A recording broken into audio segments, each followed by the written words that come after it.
Hello, welcome to Cerulean Arts Gallery. Tonight we're speaking with Beverly Benson and Mark Bockrath in conjunction with their exhibition, The Resonance of Place, which is on view now through September 28th. The show features oil painting and pastel landscapes. Hello, Bev and Mark. Hi, Hi. Thanks for being here tonight. sure. Thanks for inviting us. Yeah, thank you, Mike. Of course. Well, it's a beautiful show.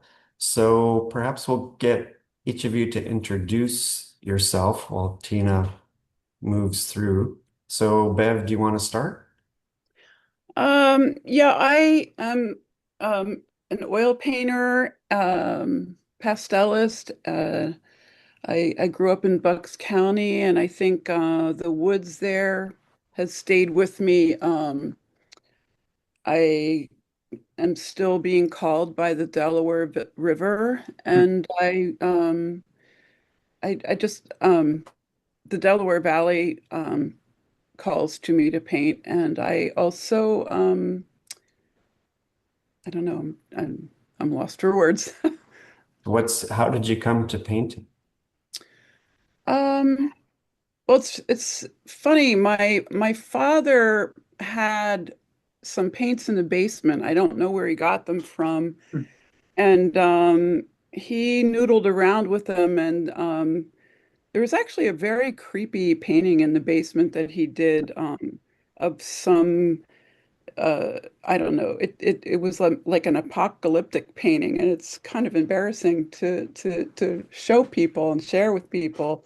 But he was born in 1917, so he saw some incredible things in his life, and so I started painting, I think, with oil paints probably around 9 years old in my room with no instruction. I just started painting.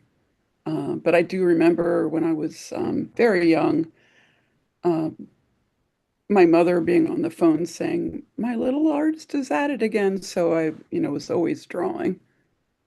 Where'd you go to school? So I had wonderful teachers in elementary and middle school and high school, and I studied with this man, Jacques Faber, when I was, in high school. And I went to the Pennsylvania Governor's School for the Arts. It was a scholarship program, and that's where I met my husband. I went to Philadelphia College of Art. Um, I can say I was influenced by, I had a lot of really great teachers. Um, Morris Bird, David Fertig, David Kettner. There's just a lot of different experiences to be had. Warren Rohr, Larry Day, Jane Piper. 4 years of a lot of different experimentation and growing.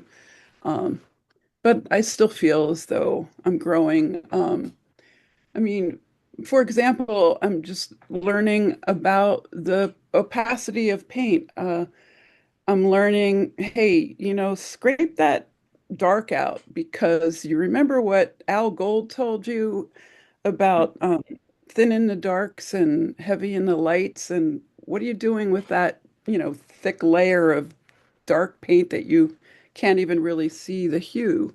Um, you know, these old lessons, you think you know a lot, and you touch base on them often. It's interesting how they come back to you.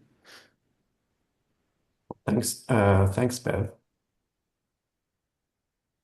So I'm gonna spotlight you, Mark. So, Mark, tell us a bit about yourself.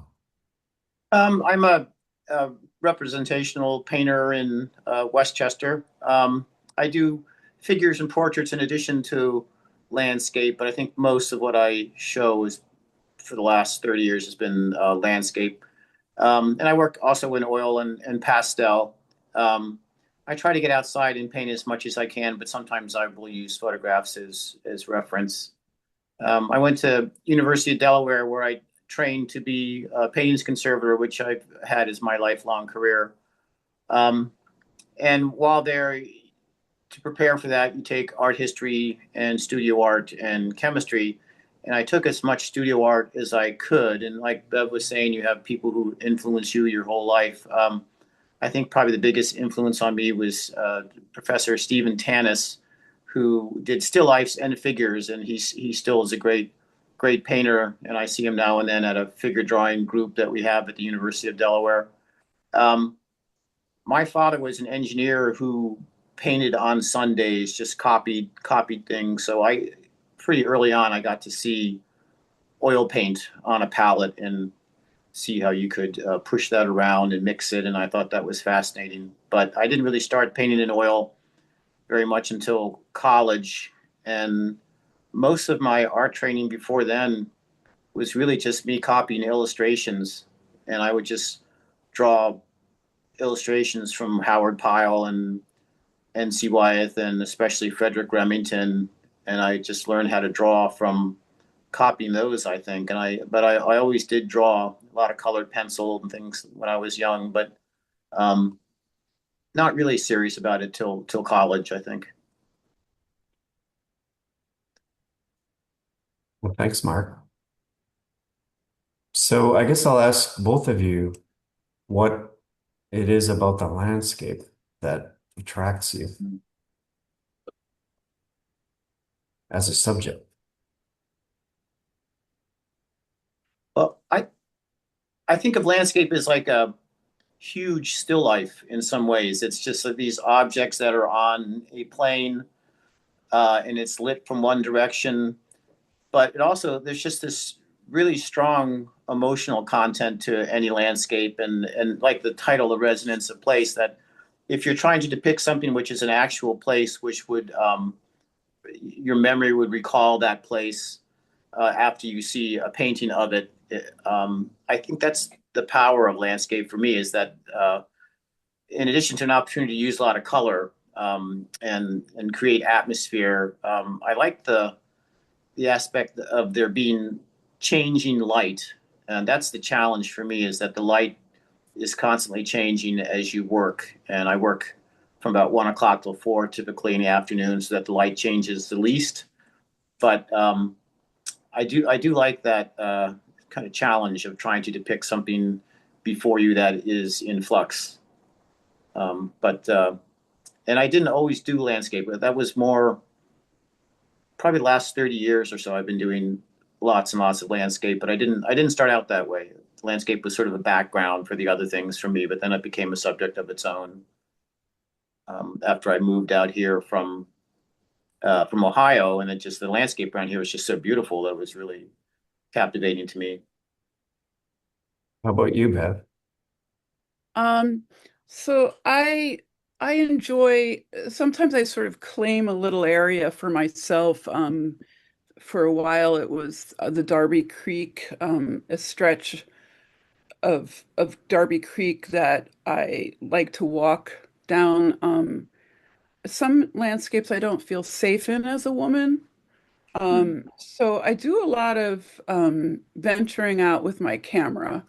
And I have taken a lot of photographs of this one particular stretch. And I like to um, observe the light at different times of day.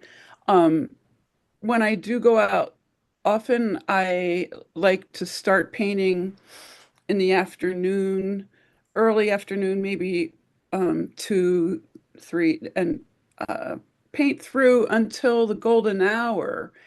And then I get really crazy and photograph during the golden hour. Or if I have it set up, if I happen to be in a great place, I incorporate that dramatic light, or I'll come back the next day and I'll start painting because I know from photographing that golden hour where I want the light to be, and I'll work on the undramatic landscape anticipating that golden hour light. So I'll do a combination of working in the studio and Sometimes, well, so for example, the painting that is over the desk, it's a friend of my friend's house that I painted all afternoon, and then the golden hour light came in and lit up the house. Um, I painted that 3 or 4 times, and the last one I worked on a drawing and gouache on a new paper that I've discovered. I just love this velvet paper.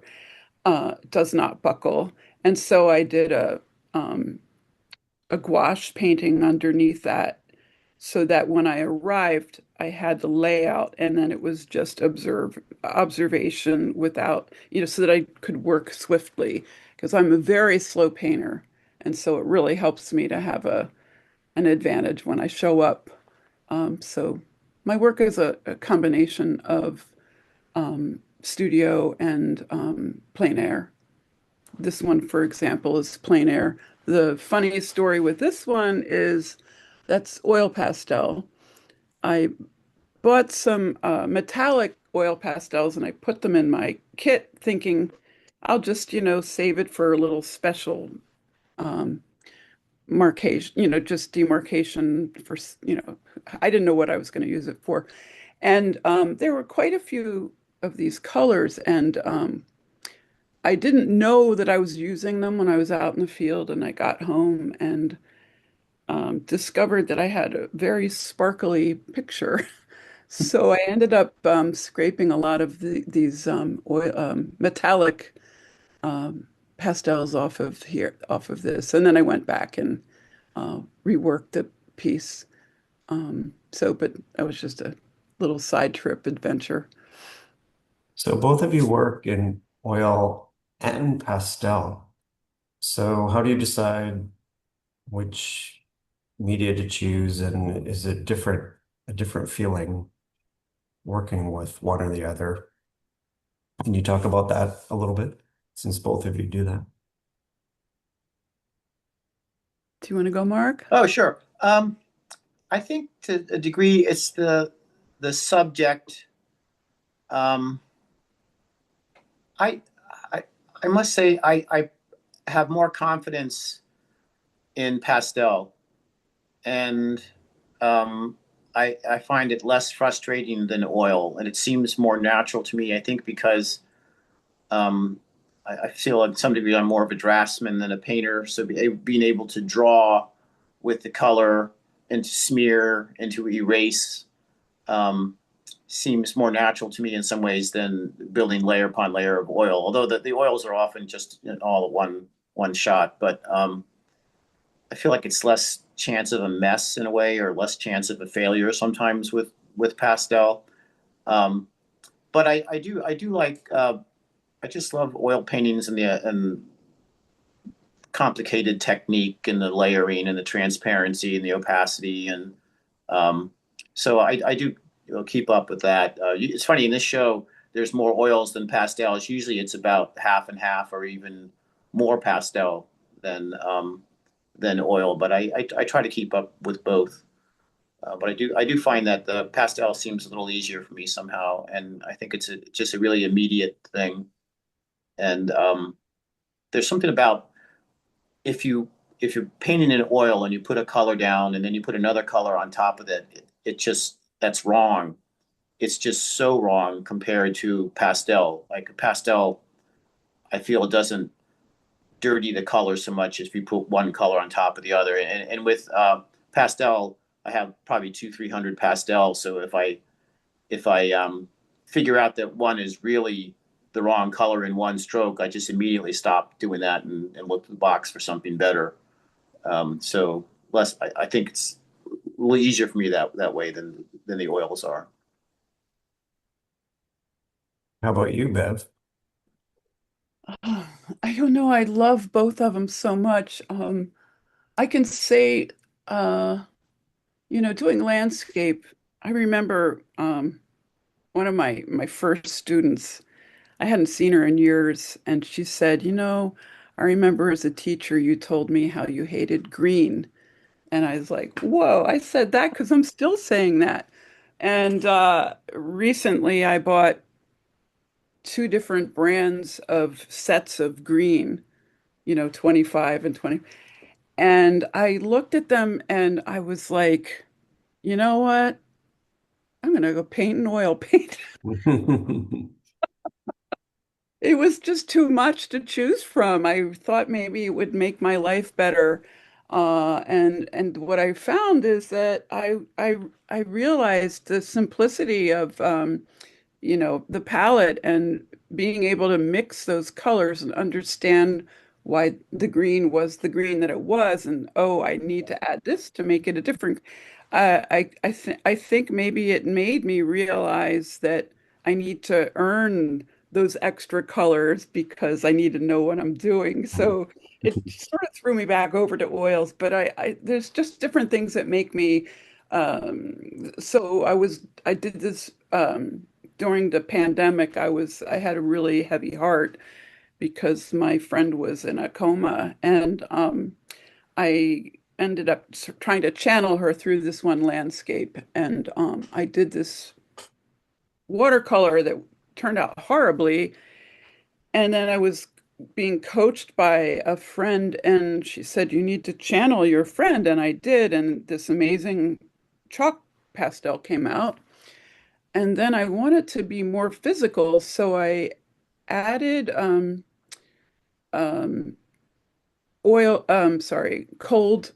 cold wax to my oil paint. And so you see there's only one painting in here that's a cold wax painting. But every once in a while, I want to get really physical with the paint.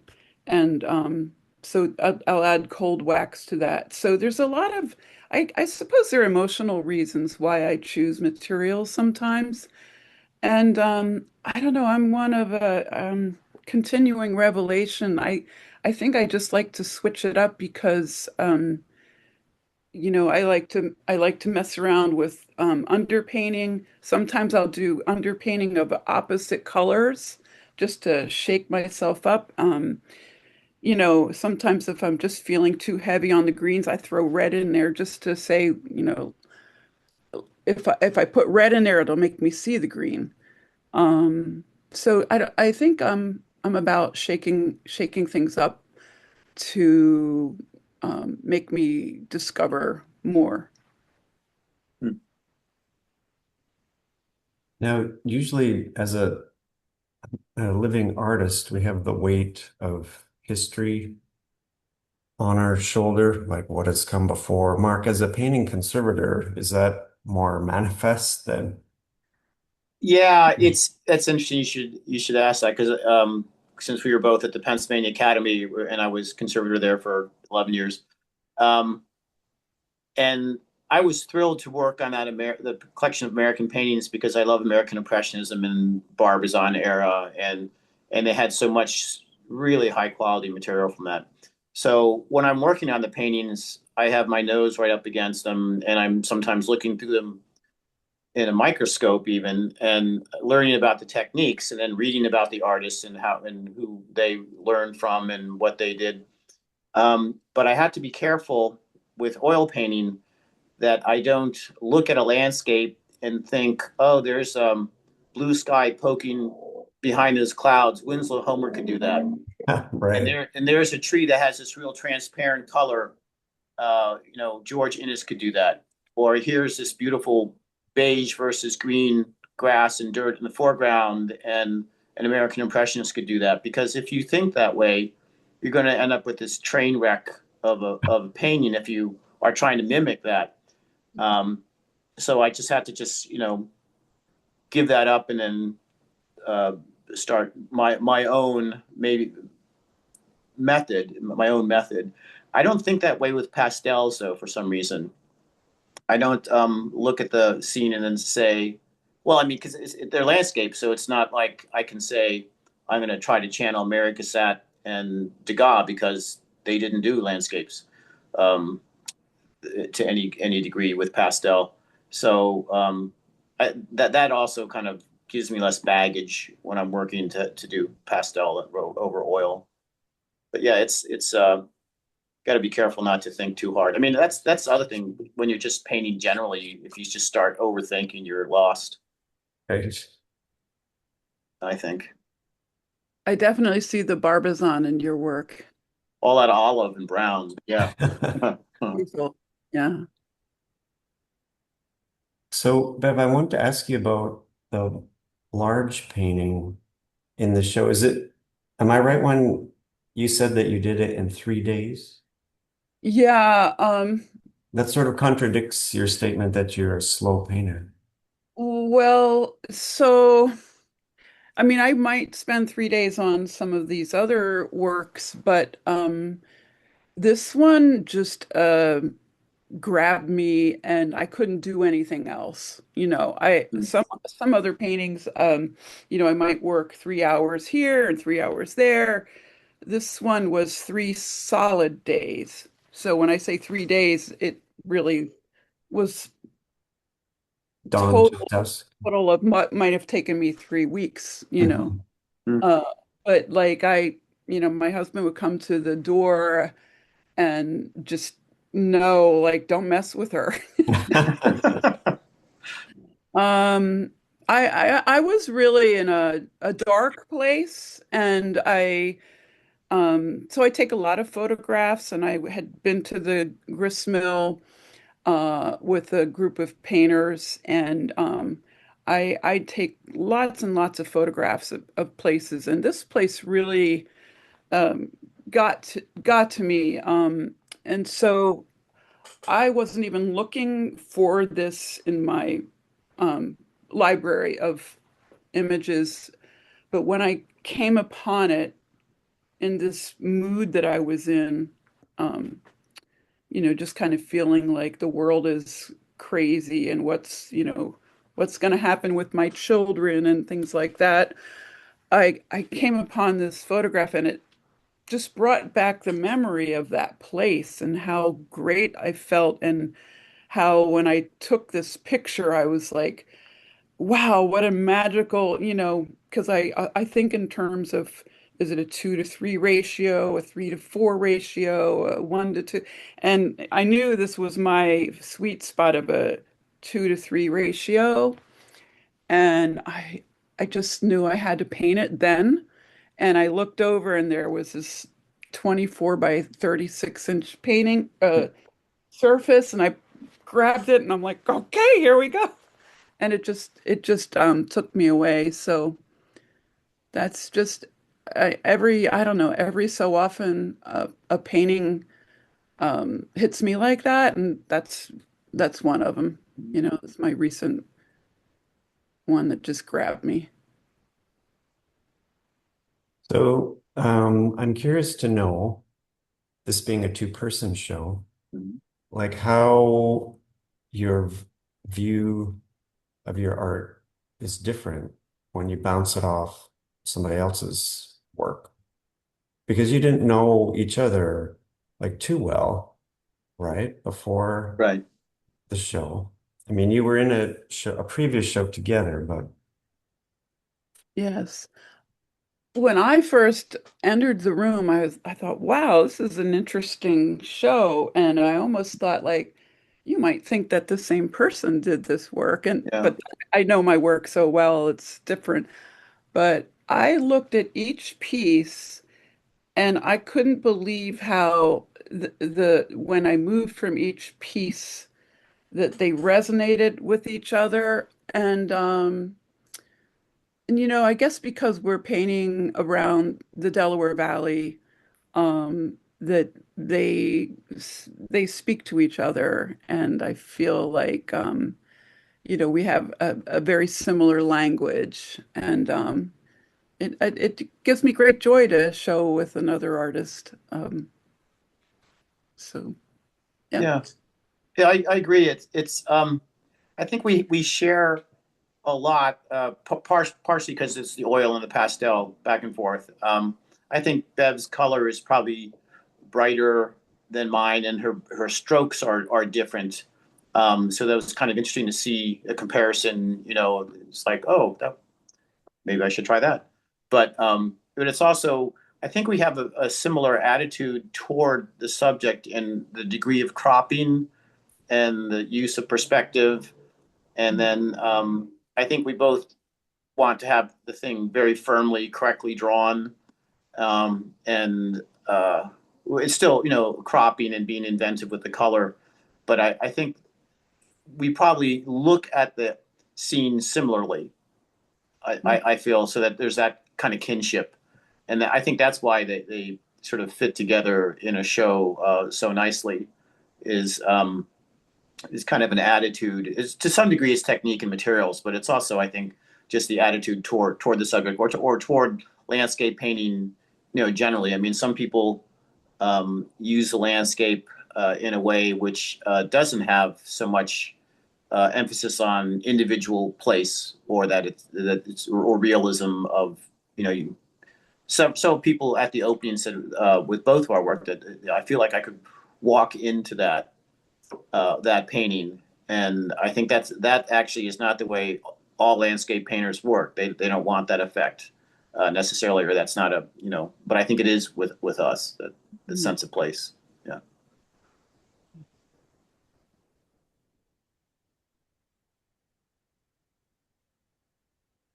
Well, thank you so much, Bev and Mark. Yeah. Thank you. It's a really beautiful show. We're really excited to have it here. Well, thanks for inviting me and joining me with Bev because it really is a beautiful show, I think. Thank you.